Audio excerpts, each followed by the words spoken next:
Hello mga ka-FLab, magandang araw sa ating lahat at sana ay okay kayo lahat dyan. At ngayong araw maiba naman yung gagawin nating video. Gagawa tayo ng isang DIY. Gawa tayo ng amplifier na ihiwalay ang bass at saka yung mid-high. So katulad nito, isa itong stereo amplifier. Ayan, so dito sa likod niya, ito yung speaker terminal niya. Kung makikita nyo, mayroon siyang right tsaka left or RL. So itong R, ito yung gagamitin natin para sa bass. So bass lang talaga na tunog ang lalabas dito papunta sa speaker. So itong left channel, ito naman yung sa mid-high, sa tweeter saka sa mid-range. So ihiwalay natin siya. Okay? So babalik tayo dito sa harap para makita nyo, masundan nyo. So dito sa harap, dito sa may control panel, mayroong nakasulat dito na balance. Ayan, balance. So dito tayo mag-insert ng isang device para mahiwalay natin yung bass or bass sa mid-high. Okay?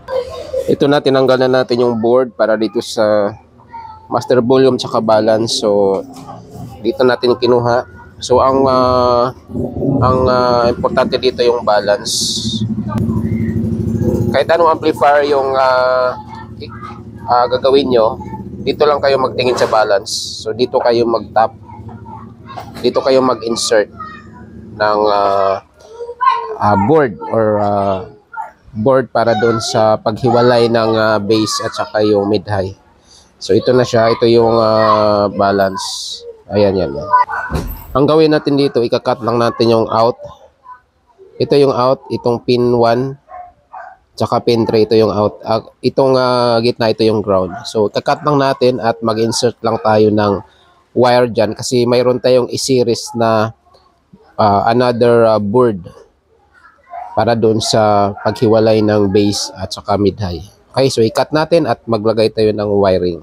Okay, so ito na siya. Ikakat na natin yung out or itong pin 1 ng balance na potentiometer natin at yung pin 3 kasi ito yung right channel and left channel.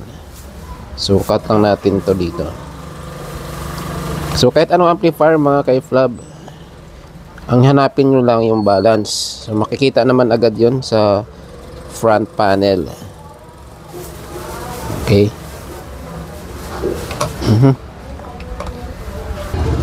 So dito na natin ihinang yung input niya. Ito. So ito yung input papunta sa main amplifier. So dito natin hinam. So pinuputol na natin to. Yan, wala na yan, putol na yan dyan. Tapos ito putol. So maghinang tayo ng wire dito papunta doon sa out ng crossover network natin at in papunta doon sa main amp dito. So ito na yung wire na hininang natin dito. So ito, meron tayong hininang dito. Yan. Dito mismo yan sa paa ng potentiometer natin or yung sa balance na volume. Okay. Yan. So ngayon, kinakat natin. Then naglagay naman tayo ng another wire dito sa may after sa cutting natin dito sa pagtawid dito naglagay naman tayo. So itong itim sa ground, so dito rin ground. Okay, so ngayon i-connect na natin ito sa crossover network natin. Ito, ayan. So ito na yung wire natin dito sa may input. Ang input dito kinabit natin dito sa output ng crossover network natin. So dito natin kinukunik. So dito yung ground at ito yung left saka right. So isa lang yung kinuha natin dito kasi itong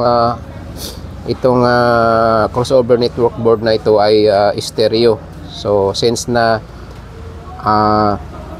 isa lang yung ano natin, bali ang ginawa natin is mono dahil hinati lang natin yung amplifier.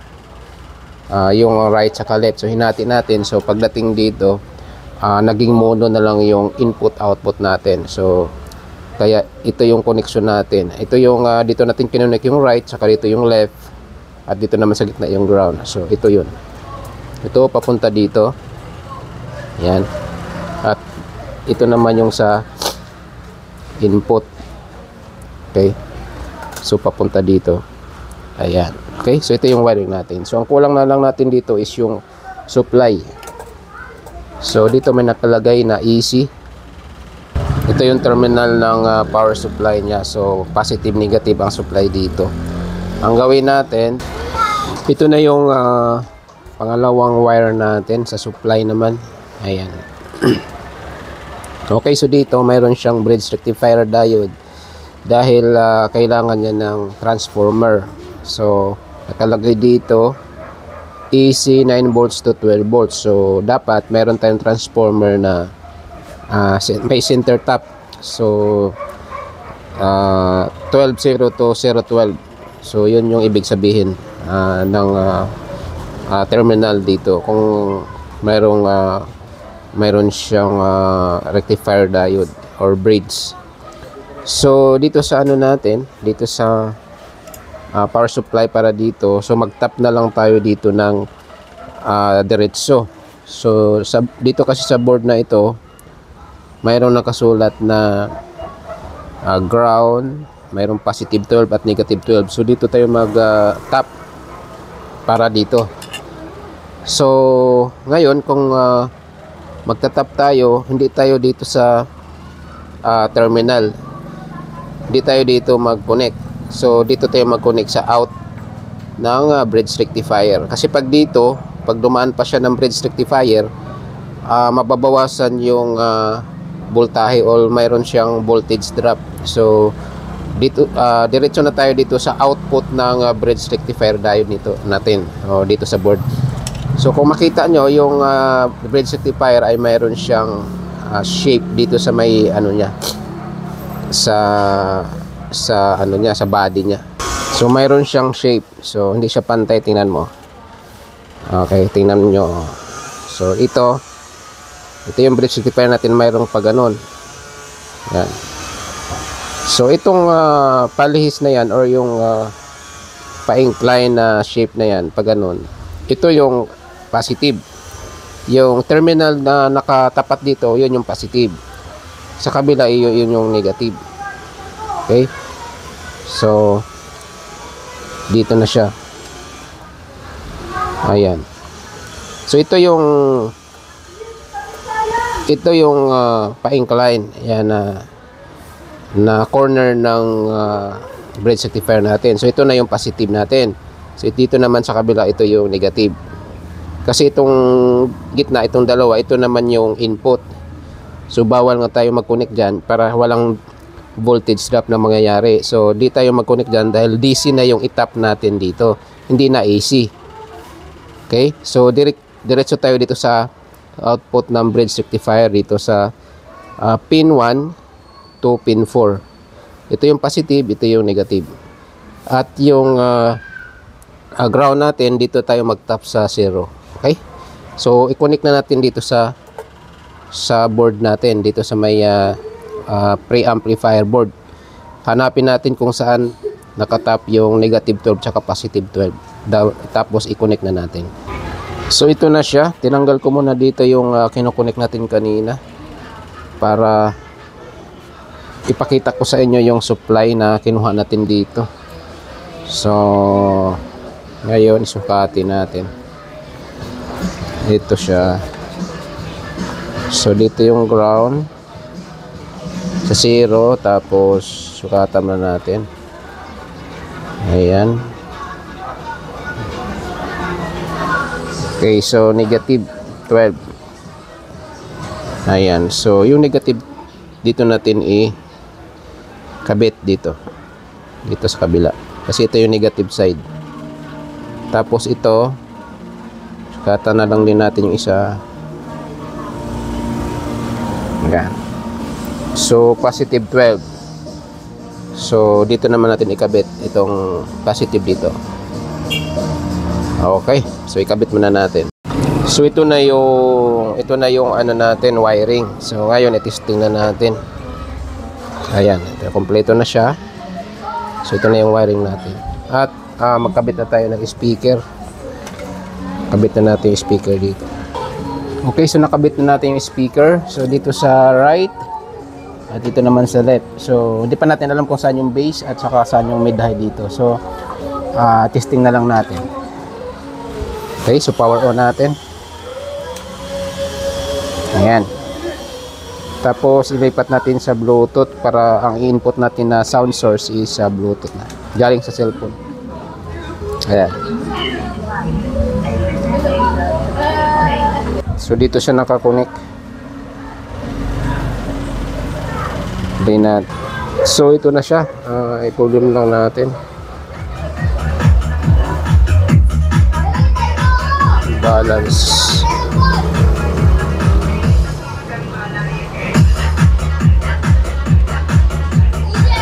Ito yung balance.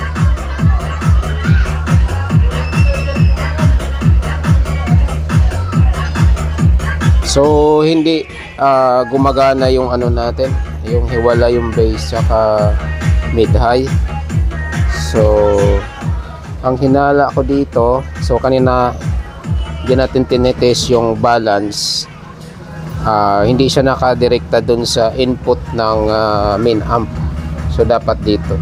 Yung sa 502 kasi yung balance nakadirekta na siya dito. So yun yung final output from preamp, yung balance. So dumadaan siya sa balance. So sa nangyari dito, hindi ito yung connection, iba yung connection niya. So possible hindi siya yung final output ng preamp. Okay, so hindi siya nakadiretso dito sa may main amp input, sound input. So ngayon ay lipat natin ito, ilipat natin yung wire natin dito sa main output ng preamp. Okay, so dito tayo mag series connection. So ibalik natin yung kinakat natin dito at itong wire na to ilipat natin dito. Okay, so tatanggalin na natin. So ito na yung bago nating wiring. So ang output dito sa may terminal na yan ay dito natin kinukonek sa may input papunta sa main amp. Ito yung input papunta sa main amp. So tapos yung galing naman sa output ng preamp, yung galing dito is ginawa naman nating input papunta dito sa may crossover natin, yan input. Okay, so ngayon testing natin. So testing lang, i-on lang natin ito. So ilagay natin sa Bluetooth. Okay, so yun, kumukonek na at i-play na natin ito. So i-testing na natin. So ito na yung connection natin. Okay, so testing na natin. Connect na siya sa Bluetooth.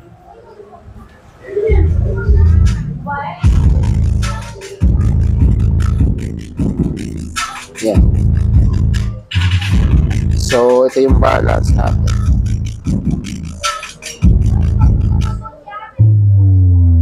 Yun yung bass, kung marinig nyo. So kung mag-bass yung music, yun tsaka na siya magtunog. Yung mid-high hindi ay labas. So talagang pure bass lang ang ilalabas niya. Ayun, narinig nyo, puro bass lang yan. So kung i-adjust nyo yung balance, yan.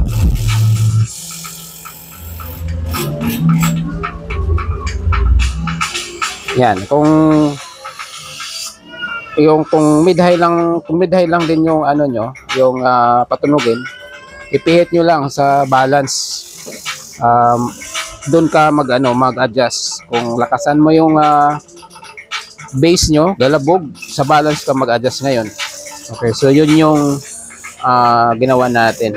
So pinati natin yung channel ng amplifier para magkaroon lang siya ng pure bass output saka mid-high. Okay. So pag igitna mo yung balance, mid-high at saka bass yung magsabay. Yan. Pero pag igitna mo, talagang mas maganda na yung ano niya, yung bass. Katulad ng wala pa tayong in-insert dito na crossover board dito sa may linya papunta dito sa may input ng main amplifier tsaka yung output dito sa preamp. So ininsertan lang natin siya ng crossover. So okay, so salamat sa inyong panonood at napaka-effective at napakasulit yung tunog talaga.